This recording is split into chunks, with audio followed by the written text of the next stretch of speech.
Our final topic is parents, our parents, and what they created for us, and then what kind of parents we will be and what scares us or excites us about that. I think when I was younger, my mother really defined for me what I wasn't going to do rather than what I was, because she was a stay-at-home mom and she just lived to serve. I started feeling like I'm not going to be like that. I'm not going to be the one that washes dishes at the end. I'm not going to be the one that you just come home and expect she's going to make you dinner. I think it closed off a part of me that is very nurturing and caring and wants to take care of people, because I somehow felt that that made me weaker. As I've grown in a decade past that time, I have such a different perspective now of what she brought to humanity and how incredible it was and how she gave of herself. So it's just been interesting, because I think I've gone from defiantly saying I'm not going to be my mother to now being like, if only I could be more like her. Some people have parents that you push off of to become something else, and some people have parents that you emulate. And for me, my father was someone that I pushed off of to some degree. He's 84, he's aging, he's got dementia now, and it's been really interesting to feel the lack of his support. And it's support that when he was really present to life, I didn't feel.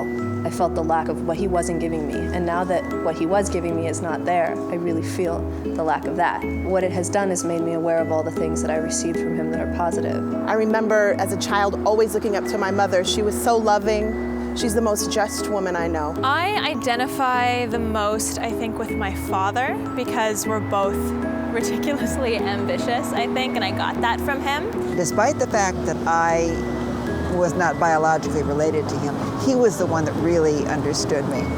You know, when I was walking down the street, I always wanted to be holding my daddy's hand. Is there anything that surprised you to discover that came from my mom or that came from my dad? One of the things that I discovered was the type of man that I kept being attracted to. Because people always say, oh, you're going to fall in love with your dad or whatever, and I wasn't, and it wasn't that obvious. But what I realized is that my dad was a really kind of angry, domineering person in some ways, and he kind of had a stranglehold on the house to some degree.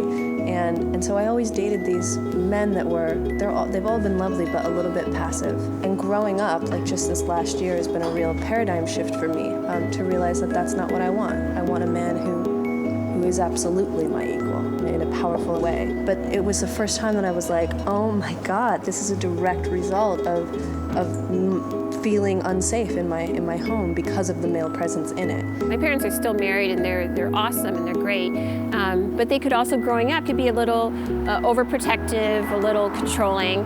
For a long time, I think I was always going for like the bad boy. Subconsciously, I knew that my mom and dad would freak out over those things a little bit. My mom's kind of superwoman. I can look back on it and see how hard it was for her as a single mom. She worked and took care of me, and we did kind of everything together. And I think what's interesting is in my adult years now, I tend to live in survival mode. I'll just take on responsibility without thinking about it. And it's so hard to disconnect that, but it's just interesting, those things that you take into your life and then how to change them, because I don't want to internally feel like I'm surviving all the time, but I don't really know how to change that. Is it just becoming aware of it and making the decisions? Yes, it is. I think it's knowing that, like, yeah, you went through this crappy stuff, but so did your mother, and so did your father. It's an opportunity to just be better, because this is just the card that was dealt. And the whole, you're not really given things you can't handle, I really believe that. It's just that decision of just knowing, like, other people have done this, your parents have done this, and you are your parents. If anything, it runs in your genes to be resilient. There's a fall from grace at some point, probably in everyone's life, where, they realize that, oh my God, my parents are actually real people, and they make mistakes and they're challenged. It's important to have compassion in general for everyone around you, including your parents, and to realize that people are people, and to not put anyone on any kind of unrealistic pedestal or have expectations for perfection, because no one is perfect. I think for me it's just not knowing how to handle situations. I'm pregnant. What pills do I need to take? Like, what do I do? I think that's where the grace comes for a mother, is being like, she didn't know.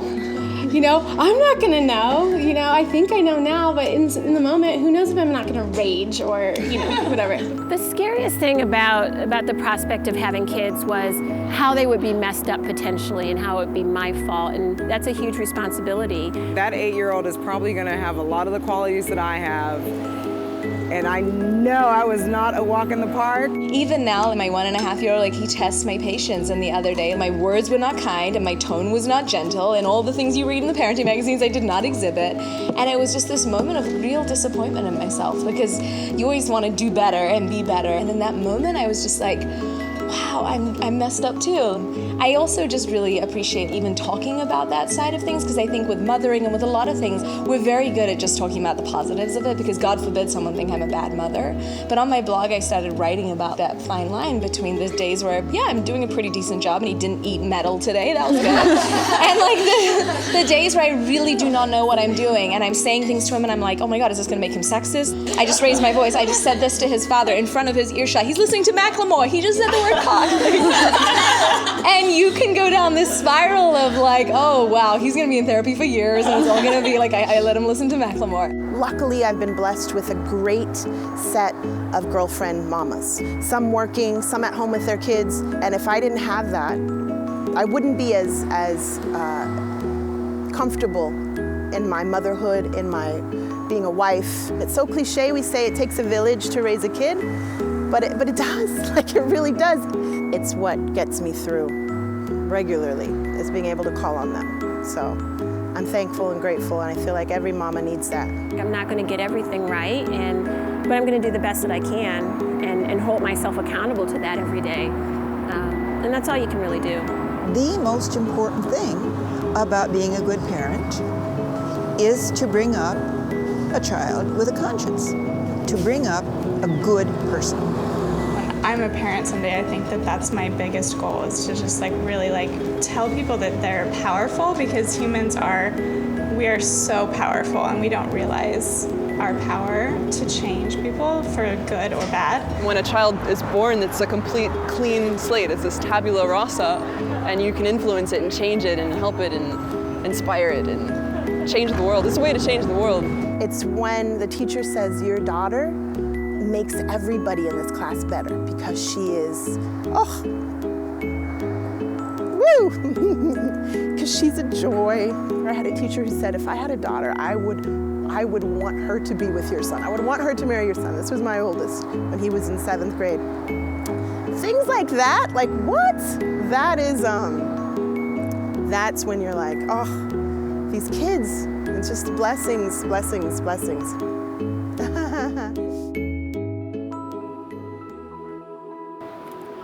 Growing up, I thought my mother was Superman. This average woman with extraordinary powers to call on. She had super strength, X-ray and heat vision. She could even hear my thoughts. I witnessed her rearrange furniture in our apartment in 20 minutes flat while cooking breakfast and talking on the phone every Saturday morning. She could shoot a glance across any room and I would know when I got home I was going to die. She did everything and still worked 80 hours a week. It was easy to believe she was a superhero, although she would throw me off every once in a while by forgetting the most important things, but she was a superhero trying to be normal after all. My father was a topic we did not often talk about.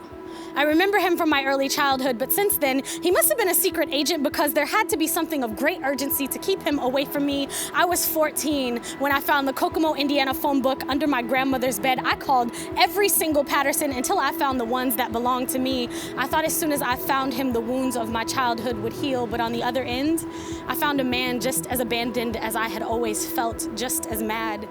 He was bitter, and I was still his daughter searching for my father.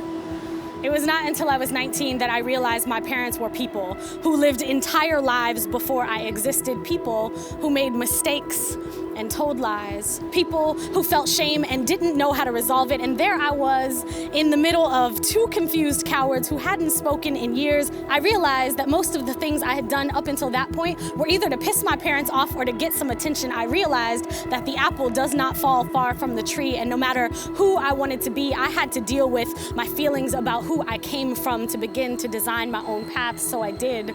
On stage, would recite poems about my parents, their mistakes, and how damaged I was as a result. My mother, she would sit in the crowd sometimes and cringe. A million conversations later, my father asks if I plan on having children. You know, you're 30 now and no spring chicken anymore. Do you even want to get married? I tell him and anyone else asking, I have no plans for either. Should I meet a person I trust the future of the world with, then yeah, maybe, but until then, why fantasize about it when there are dreams of greater importance to me?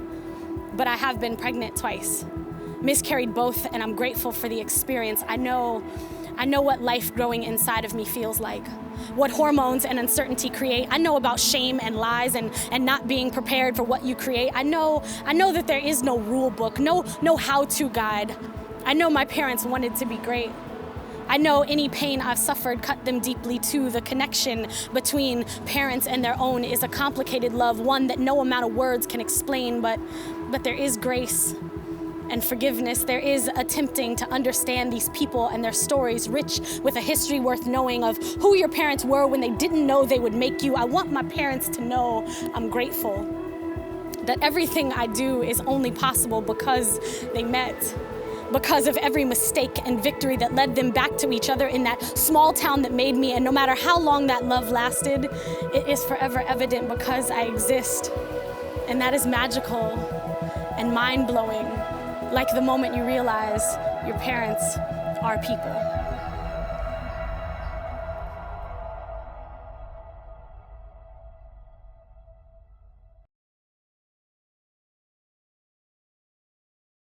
SoulPancake, subscribe!